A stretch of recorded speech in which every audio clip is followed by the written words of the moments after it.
Summary of The 48 Laws of Power by Robert Greene. Introduction. The 48 Laws of Power is first published in 1998. It became a classic and an international bestseller. It literally listed 48 advices on how a person can grow stronger and powerful. For each advice, the author used different stories or different people so that the reader can understand the principle. In this summary, we will learn about first few laws. If the world is like a giant scheming court and we are trapped inside it, there is no use in trying to opt out of the game. We may notice it, but we encounter the struggle of power every day. It may be within our family, our work, or our community. In this world, it is inevitable for us to deal with power. This is why we must choose not to be powerless. It will only make us miserable. In fact, the better you are dealing with power, the better friend, lover, husband, wife, and person you become. Before having power over things or other people, you must first have power over your own emotions. You must learn not to react emotionally on anything that happens to you. Your emotions will only cloud your reasons, will not think clearly, and you will not choose the best decision. It is hard to control emotions, especially love and anger. You should not try to stop feeling them. You should only be careful on how to express your emotions, because your enemies can use them against you. Now that you know the foundation, let's learn about the first law. Law 1. Never put too much trust in friends. Learn how to use enemies. For 700 years, after the end of Han Dynasty, China was covered in chaos. There is a constant struggle of power for the throne. Each new emperor was killed off. The army was always having a coup. The fight for power is marked with violence and blood. The generals who killed an empire and replaced him with the strongest among them. To ensure his power, the new emperor would kill all the others. However, in a few years, he would also be killed. Younger generals would plot against him. They would assassinate him and his sons. The pattern continues on and on. Whoever sits in the throne is always in danger. He has enemies everywhere. To be an emperor of China at the time is to be alone with no security and no real power. But the game changed when General Zhao Yuanzhen rose to power in 1959 AD. He became the Emperor Song. He is fully aware of the situation. Emperor Song knows that he could be killed in the next few years. He thought of a way to finally stop the pattern. After being crowned, Emperor Song invited all the generals to the army. He held a banquet to celebrate his new dynasty. When everyone has drunk too much wine, he ordered them to leave, including all the guards. Only the generals were left in the banquet. They thought that Emperor Song would have them all killed. Instead, Emperor Song said, "The whole day is spent in a fear, and I'm unhappy, both at the table and in my bed. For which one of you does not dream ascending the throne?" The generals were covered with fear. They claimed innocence and pledged loyalty to the Emperor Song. But the emperor knew better. Emperor Song proclaimed, "The best way to pass one's day is in peaceful enjoyment of riches and honor.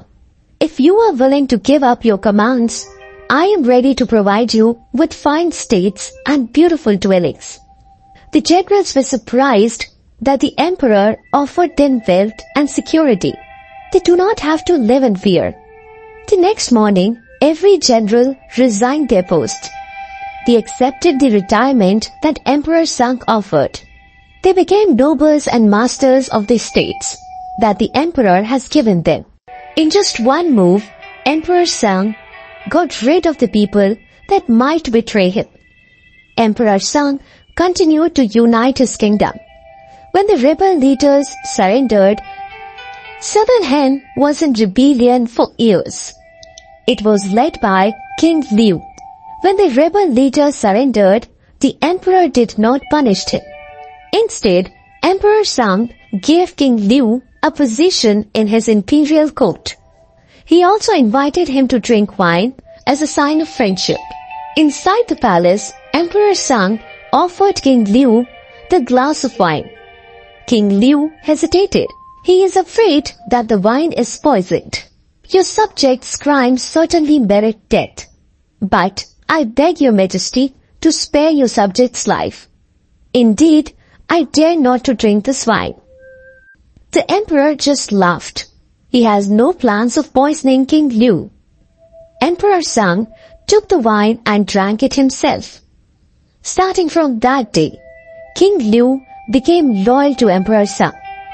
The former rebel became the emperor's most trusted friend. It was a smart move for Emperor Sung to offer the generals with grand estates.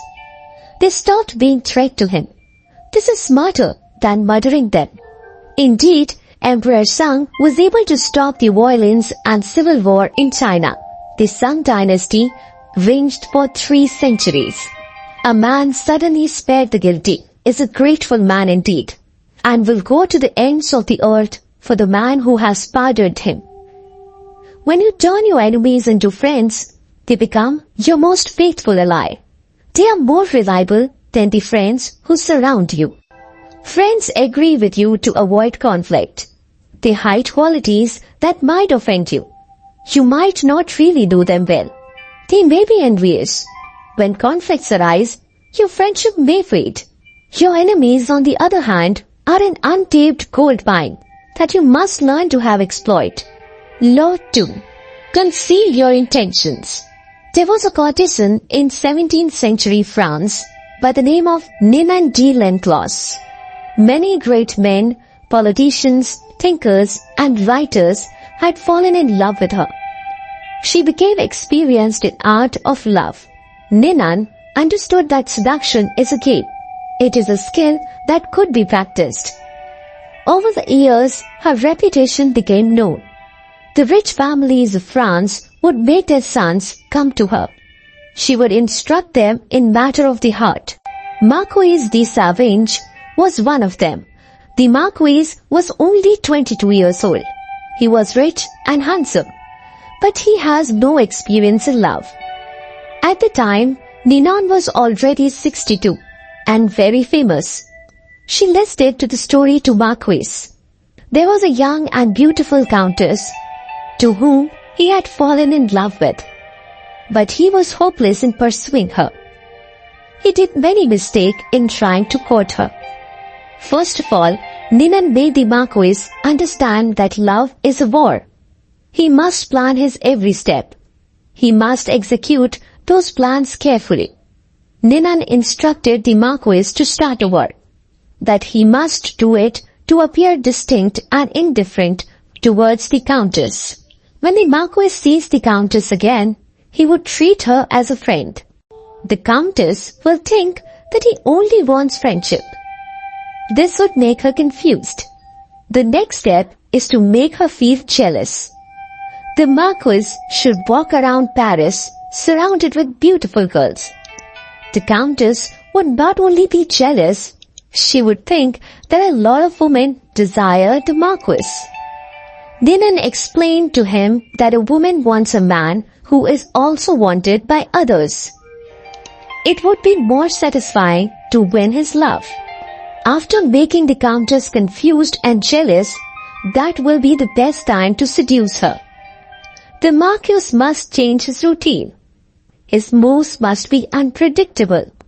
He must not come to the event where the Countess expects to see him. He must show up in salons he has never been to before, salons that the Countess often visit. It took weeks for the Marquis to execute all these steps. Ninon took note of the Marquis' progress. She learned everything from her spies. The Countess now laughs at the Marquis' jokes. She listens carefully when he tells her stories. Ninan heard that the beautiful countess is now curious about Marquis. She would ask questions about him. At social affairs, she would often stare at the Marquis. Ninan was sure that the countess is already falling for Marquis. In a few months, she would become his. But something wrong happened. The Marquis visited Countess in her home. Suddenly, he became desperate. He acted against Ninan's advices. The Marquis took the Countess' hand. He told her at once that he loves her.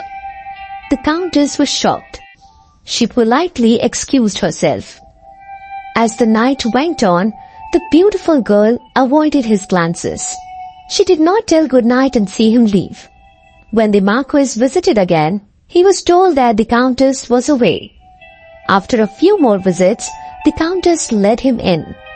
But everything has changed.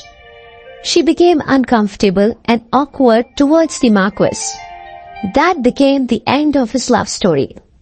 Most people say what they are feeling all the time. They tell their opinions openly.